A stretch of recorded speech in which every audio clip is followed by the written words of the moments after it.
ปลาไปอยากเอาไปได้นะเอาติคุบนะตึก2-3 บาทเป็นยังคือบุอย่างปลากินเลือดแสบกินบ่แซ่บผู้เมียอยู่เพื่อนพี่ได้เมียอยู่เพื่อนบ่คล้องกินปลาบัดปัวบ่บุอย่างปลาคอยเอามาให้เลยจะแยกไว้ว่าเอาให้กินซ้ำนี่แต่พอบ่ให้กินหลายคือไม่จังไปเอาไม่คืออย่างยังไงมันไปเอาอย่างนั้นเนาะแบบว่าบ่ง่ายว่าคนบ่มีตู้เย็นนะเรากินจะเอามาหลายก็ยังมันเน่าแต่เบิ่งนี่แมนบ่แมนปั๊บบักซิบเลยง่ายดิเนาะเนาะเอากะว่าไม่เมียกับลูกกินแต่ยาวะแต่น้ำมันหลายยังกินเบิร์ดอยู่ดิน้ำมันหลายยังกินเบิร์ดมีตู้เย็นใจปั๊บบักซิบเลย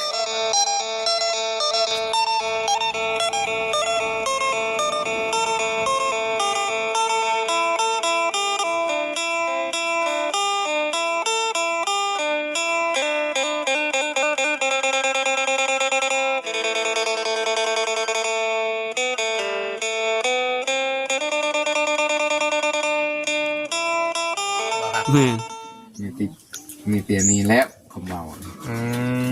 แทงปานและ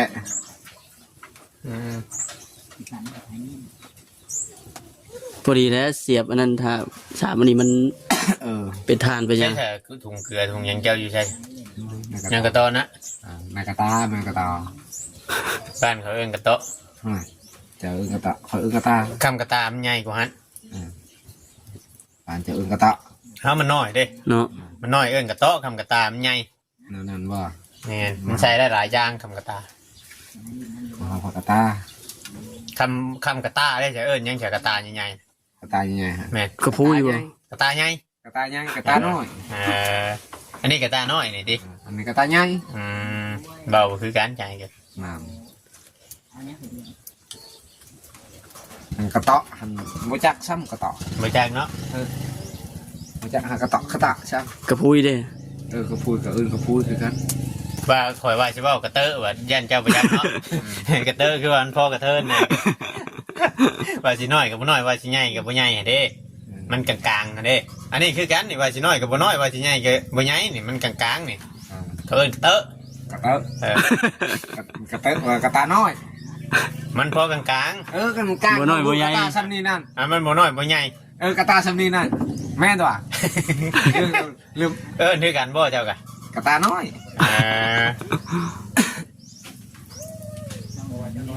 คันว่าสิน้อยซ้ำนี่กระตาน้อยอีลีน้อย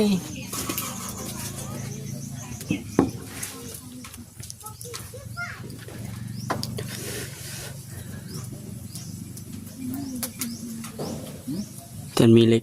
นั่นยังว่าปะวางรถเนาะ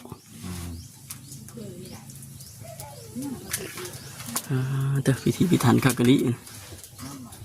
เพราะคำว่าเป็นเด็กนะเป็นเด็กมันไฟชีใจฮ้อนบ่ใจเย็นๆกินใจเย็นๆเด็กแซ่บบ่ใจฮ้อนไปมีมันคักรถติใจฮ้อนมันเฮ็ดหันบ่แซ่บต้องใจเย็นๆติไอ้เกินค่อยเห็ดให้มันทองห้องคักๆก่อนเริ่มห้องไงนี่ให้มันห้องคักโก้กินมันแซ่บบ่แม่กินน้ำกันได้เจ้ากินนะเขาก็กินคือกันเลยยันมาเห็นไห้ชิบุกินน้ำกินเที่ยวกินข้าวเที่ยงเนี่ยเนาะเจ้าบอกว่าเจ้ากินข้าวเที่ยงได้เหมือนกินหนักว่ากินน้ำกันเขากินคือกันจะเล่มให้กินมีกินเลยครับ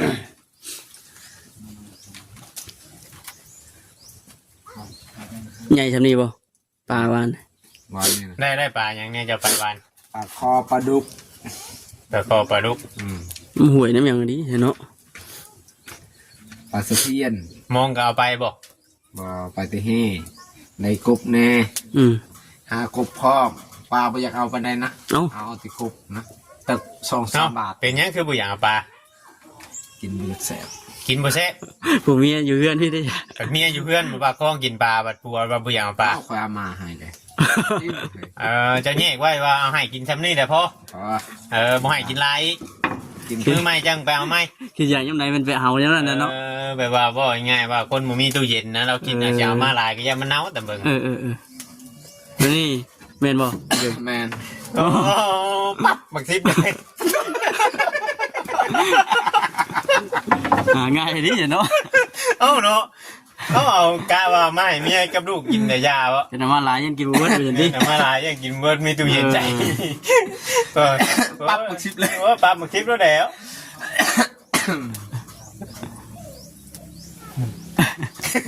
ดีขนาดว่า มีเนาะอันนี้ก็เนาะ เนาะมีเกิงนี่แล้ว ได้ไปทายเฮานี่มันความสุขเด้อ บ่ คันมันพอได้บ่ได้ไปทายเฮานี่มันมีความสุขเด้อ บ่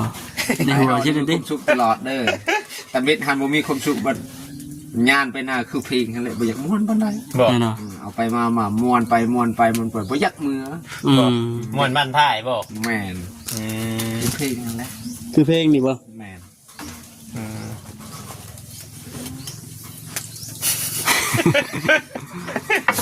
เอาเลย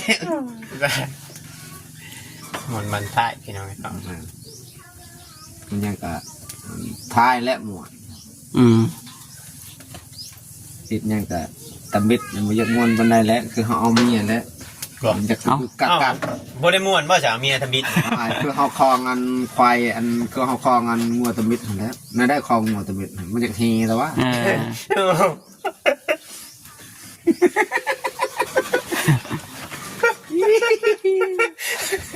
โอ้ยจะมีแต่ชวนผู้ใหญ่ได้ผู้ใหญ่ผู้ใหญ่มันเฮทำบิดเตียเกิน ว้า มันพอมัดได้เด้อเกิด ว้า โอ้โหแล้วบัดนี้ติ มันฮู้แล้ว ไม่ใช่ตบก้นก็ยังบ่ไปบ่ ว้าอย่าได้จะปักชิบเลยนี่ เทียบ เหยียดเลยทำเราแหละกลืนน้ำลายกึกๆแล้วเหรอ โอ้ตะบ่ธรรมดาดิ เนาะโอเคดิ ของแท้ดิอยู่นี่พี่น้องเอ้ยเนาะเฮาต้องไปหาเด้อไกลเนาะน้องทุกก้อนไปจัก ยัน จะน้องทุกก้อนนะจะกว่าน้องกันไปจัก คือซีเมนต์แล้ววะ ออกปากแล้ว ออกปากเลยอ่ะยอมรับได้ว่าเราเป็นน้องทุกก้อนมานี่พี่น้องเอ้ย จะเคยได้ยินเราบ่ เราไม่ได้เคยได้ยินแต่ได้ยินเสียงเพิ่นเบา บ่ เคยคุ้นหูอยู่นะเนาะ จะว่าได้เบิ่งคลิปทุกก้อนอยู่ไปจักเคยเห็นบ่ ไม่ได้เคยเห็นตาได้เห็นหนวดเพิ่น เห็นหนวด ชักแน่ดีเนาะว่าคำเนาะ แม่เบิดเลย หาอย่างนี้บันมันบอกว่ายังจะโตบัน อย่างลายตัวเติบได้ อย่างไร 2-3ตัว4-5ตัว7-8ตัว9ตัว10ตัวแล้วพี่น้องเอ้ย บ่เคยเป็นโคชกจ้ะนี่เป็นโคชกขึ้นมาได้บ่ไปงานไปดองเออ เอาไปพันอยู่รุ่มมานี่ ท่านอยู่ลุมยานเพิ่นห้า ตอนนี้จังย่านเพิ่นให้เพิ่นเฮงได้จังย่าน ยานเพิ่นยังห้า เพิ่นให้เพิ่นเฮงได้จังย่านเนาะ เนาะบ่ทันแล้วติสายแล้วบ่ ทันแล้วเบ่งมาทันนะจัน บ่แม่ก็ยันมันบ่อยากห้า เอากลับคืนบ่ได้แล้ว เราก็ห้าเฮ็ด โอ้ย ขนาดจะพันอยู่ของลุมยังดังอยู่เด้อ โอ้ยดังคือกะหลอบ่ เริ่มสิเป็นท่านได้เกินเลยนี่ เด้อเอาก่อนเห็นว่านั่นก็จะยิดินก่อนอยากก็อดเอาตาต่างคิง ผ่านนะคำปัญญามาอีกแล้วบัดนี้ แต่กระต่ายเอาได้ฟังไปห้าให้สิได้อาโลเย็นเห็นหยังก็ได้ ธรรมดาให้มันเกิง เนาะหมูยอมขึ้นมาอันจักอยู่เทิงอีกเนาะตากแดดเฉย ตรงนี้ยันเป็นให้ได้หากเป็นให้ไปได้ บ่ทันแล้ว ห้าเด้อคือนี่เด้อว่าที่ค่อยๆแน่เห็นว่าอยากก็ได้อย่าเห็นเฮง เนาะ คนมันอยากมือไวแล้วปั๊บ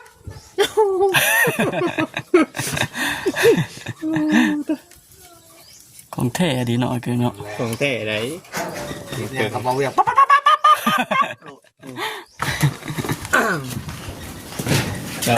เจ้าเรามันระวังไงมันต่ำยังไงมันต่ำหัวเจ้าจะว่าน้ำมาชักหน่อยจะว่า มันเป็นน้ำอันนั้นเลือดเนี่ย อันนั้นแน่จังว่านะซูนเนี่ยไว้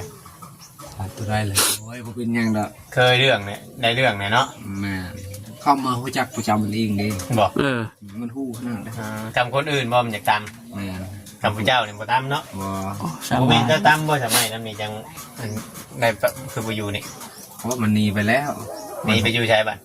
อยู่พุ่นแล้ว เจ้ามาใช้ไม่วิ่ง ม ใช่ไม่วิกมันมีไปวิกเด้อ นี่ บ่ ไม่ใช่ บัดเพิ่นเอามาน่ะมีแต่บ่อยากเว้าได้เพิ่นย่างเขาท่านบัดคอยบอกให้ไปเอาบัดว่าย่างเขาจับเขาไหมเด้ ใส่ว่า บ่มีบ่ บ่มีแล้ว บ่มี มีว่ะ มีแต่ไม่จิกเนาะ มีแต่ไม้ยูคาเนาะ บ่แม่นมาอยู่คากับบ่มี ไม่จิกบ่ มีแต่ไม่หั่งนั่นแหละไม่ นี่ จิ ฮะ ก เขาชิกาแต่ต้องมาจังเจ้าเป็น เนาะ เจ้าถิ่นคุมแถวนี้ ยินเสียงจากลบเลยดิ ยังอยู่เสียงเดียวกันอยู่ลบเลยเมนูปรุงวันนี้พี่น้องเลยขั้นตอนการปรุงวัน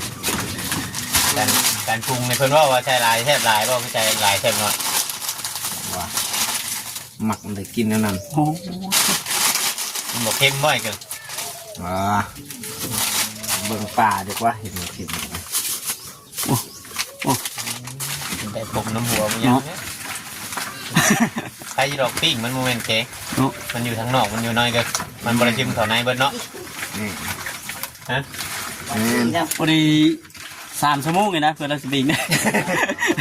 โอ้ ใจเย็นๆครับว่า เพื่อนไปปิ้งอีกกันเติมเรื่องนี้ เห็นมันปิ้งเจ็ดอยู่เทิงบอกคือเจ็ดอยู่ลุม เห็นอยู่ลุงเบาจอยมันไม่ไหวลูกปั๊บปั๊บปั๊บหมดผลเห็นยังกับไหวเล โอ้ ย ยสบายดี สบายดีเบาจอยคนกูชิเลโยบ้านถา เพิ่ม ไปนางั้นใส่ปะติมท่องพี่น้องเอ้ย ยางยังวนไปกินมา บนไปบนมาเห็ดไม่ปิ้งบ่ เฮ้ยย่านเราเป็นวินล่มม่วนอยู่นะ เป็นกระเฮ็ด ใช่จะว่าบนมาคือผม เป็นกระไอชิกอมนอนบ่นอน บ่มาบ่ ลาจำว่าได้แหละ สวยเลยเนาะ กี่เราสิมาบ่ แต่บ่ว่าสิถ่าอยู่ นักสาว นักชาคนบ่ท้าแล้วมาไวอยู่แล้วมาสอนกันบ่กันมานํเลย ปกติไอ้เกิงเห็นหยังคือเสียงดังแท้ จะไปจับพันไม้เขาพอค่ะ ข่อยคิดว่าเราไล่ทางอ้อมบ่ข่อยคิดว่าเพิ่นข่อยว่าสิปบกู ตก เด้ ใจกินนี่เกือบพอโดดลงเตียง นั่นบ่มายื้อควันเอ้ยมันจังได อย่าเห็นแห้งเลยไหม มันตกใจเนาะ คนนั้นเป็น ใจอ่อนๆอยู่ด้วย คือไล่คุบเอากันบ่อีกแพงนิด เอ้บ่บ่ แตก ก็ฟังเสียงโดด แตกแตกแตก เน้น โมเมนต์ เน้นเด้อทั้งเด้อเลย มาบดบ่แม่นแต่เถ งานตายดีคนนี่เนาะ มาแล้วมาแล้ว จำครับ เราปรับมาปรับเนาะ ปั๊บคลิปเลยอันนี้นะ พูดไปว่าดิ ตั้งแต่ว่าน้องเลยเดือดดิเดือดเป็นเมื่อ เดือดแท้ไอ้เกิงพันไม้ก็เป็น พันไม้ก็เลือดอ้าว ไม้ก็เดือดเลยเดือดแล้วพันไม้เนาะ ข่อยได้จอบเบิ่งช่องเบิ่งอยู่นี่นะ คอยฆ่ากันเยอะพันไม้ ขายแล้วไอ้เกิงมากวันนี้ล่อก็เก่าแล้วจะเป็นแนวไหน โอ้ มือนี่อันบอกคำว่าสิตั้งใจว่าสิมาตัดผมให้เจ้าอยู่ได้มัน โอ้ยสุดทุกตัดหลุด ตัด แด บ่ งจะตัดทีนี้นะ ตัดบ่ ตัด เพื่อตัดผมบ่เป็นเด้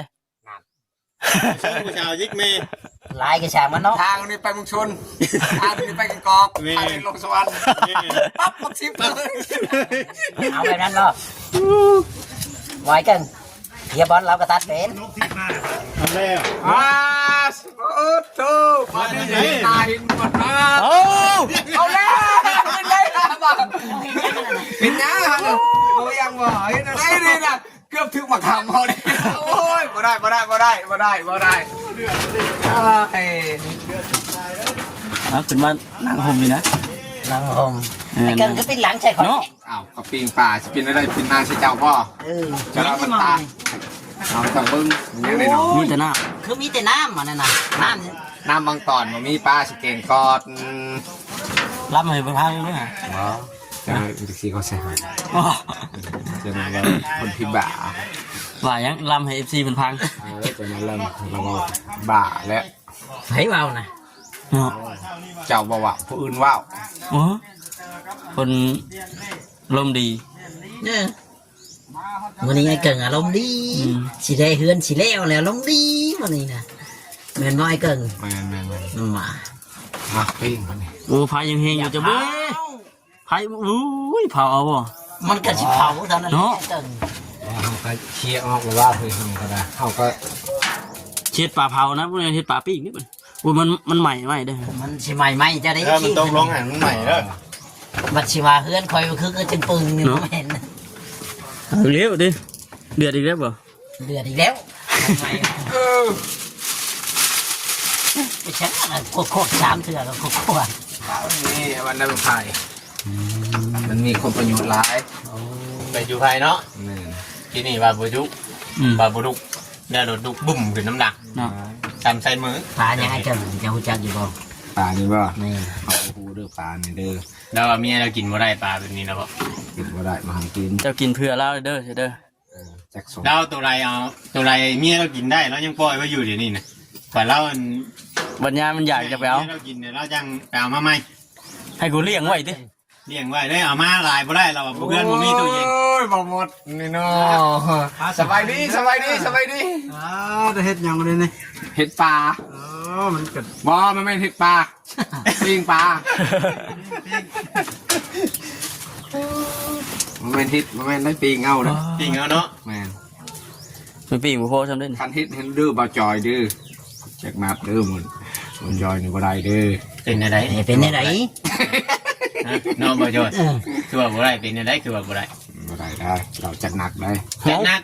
บ่จอยจัดหนักจัดนั่นแหละบ่จอยคือจัดหนัก จักแล้วไอ้กึ่งก็จักไอ้เว้าอย่างไงเฮาเว้า บ่ แม่ แม่ น น แท้ แล้วสิสร้างให้บ่จอยเบรกไม้อันเขาสิมาชงนี่บ่ จัดนักดิ นั่นแหละนั่นแหละ มันนักเลยตัวนั้นน่ะ เอ เนาะ อแม่น ตัก30ตัวเนาะ เท่าไอ้กึ่ง โอ้ยบ่พอดื้อใหม่ ไม่บ่พอ เจ้าเอามาหน่อย ไม่ลำหนึ่งเลยบ่พอปีกปลา ไม่รับนึง จักไปยังไง เชียงหัวบ่เพียง อ๋อแบบอีกโตอีกแล้วจะปิ้งน่ะหากได้3ปิ้ง ได้3ปิ้ง ยังอีก2 ยังสอง มี2ปิ้งไปเอามา ที่ซุกอยู่บ่ได้ เจ้า เนาะ น่ะ ทางนึงก็ยังป้อนข้าวลูกอยู่ทางผมเป็นเนาะ เอาพี่น้องฮะบ่นะข่อยรถข่อยจอดอยู่หั่นน่ะ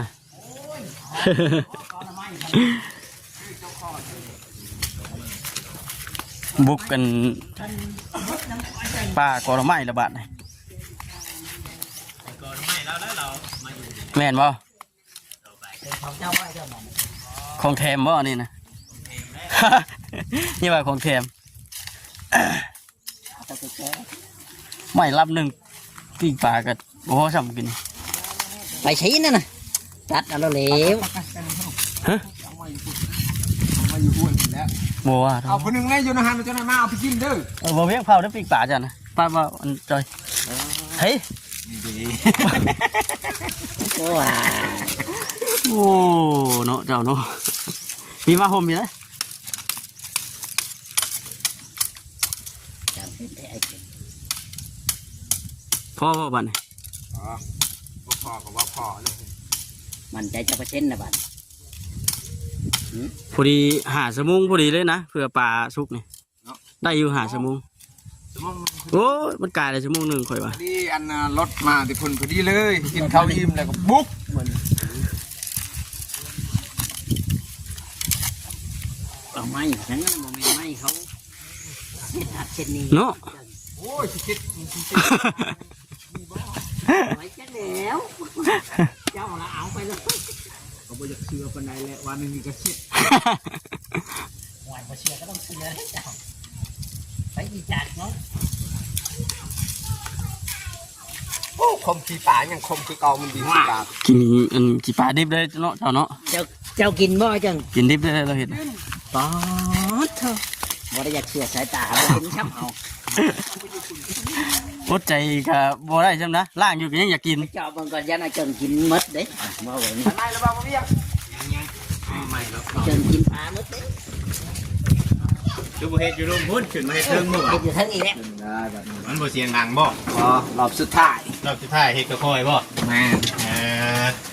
รอบสุดท้ายเฮ็ด คือสิเบิดแห้งได้ละเบิ่งนี่ ต้องเฮ็ดแฮง มันแห้งบ่ไอ้ ยันเบิดแห้งเนี่ยนะ เบิ่งได้ผ้าบาดมือเด้ โอ้ยรับเซียนเลย อ๋อเลยกะว่าได้ ขอเอาในอันขี้หมอดน่ะ ใช่ นี่ นี่นะ อะดี นี่นะกินพิเศษ เป็นเกลือได้บ่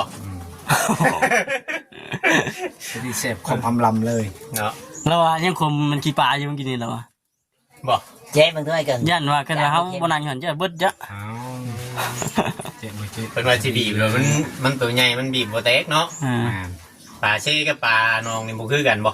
บ่คือกัน มันเป็นยังไงเกินจังบ่คือกันน้ำบ่เป็นน้ำบ่ มันเป็นน้ำนานนะแต่น้ำมันใหญ่กว่าตัวนึง ตัวน้องว่าใหญ่กว่า น้องแล้วมันใหญ่กว่า น้องกับเช่ตัวได้ใหญ่ ไหวโอเพน้องแล้วมันไปสี่กันแล้ววะ ลบหน้าลบหลังอยู่เนาะ ไม่เกินคือว่ารับหน้ารับหลังแท้ ว้าวอยากว้าวนะแล้วมันเสลยเลย โอ้มันเราผิดเลยว่าไปเลย มันอยาก นี่ ว้า แห ว ละพี่น้องเรา อยาก ว่า ว้าว สร้างซีซันนะดีได้มื้อนี้นะเนาะสร้าง ไอ้ ซี ฮา ซัน เนาะ วงการมวยดีได้ในเกิงนี่เนาะคันบ่มีซีซันก็บ่ได้ม่วนเลยพี่น้องเอ้ยจังน้อยห้องบ่อยากมื้อเราบอกจังบัดเราห้องเพลงให้ฟังจังน้อย แม่นน้อยเกิน แมน ป้า ลำให้พังเนี่ยนะ ลำพี่ยัง เพลง ทำบ้า บ้าน น บอก อ่าจัดไปไหม จัก เฮ็ดบาดขึ้นไปที่อึบบาดเฮ็ด ลงลางลงลาง เฮ้ยน่ะกำลังสิร้องอยู่ หลังเด้เดี๋ยวมันหลัง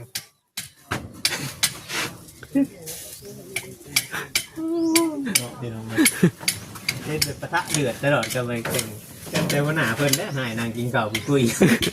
ให้แล้วนะขนาดนะหน่อย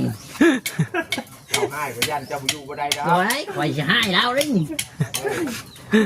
เวลาเราหัวยิ้มยิ้มเจ้าบ่จักลันใจลาวเด้อ ว้า เดี๋ยว แม่นบ่นะ เออ คอยจะไปถามน้องบึ้ง ถามให้สิบอกว่าว่าเราให้จะนายเชื่อบ่จักต้องทำ เราบ่ให้ดอก จะนายว่าทางมึงส่วนจะนายว่าทางมาบ้านอีก ไอ้เกิง ฮะ อันนั้นมันเกี่ยวจากข้างเลยยันลูกจะเหยียบ เที่ยวเลยเกิน ไม่ บาดเลย มันบาดมันเป็นติวมันยันบุญเพ่งแล้วบอกว่าใส่เกิด บ่ได้ว่าเพลงพอมันคือกัน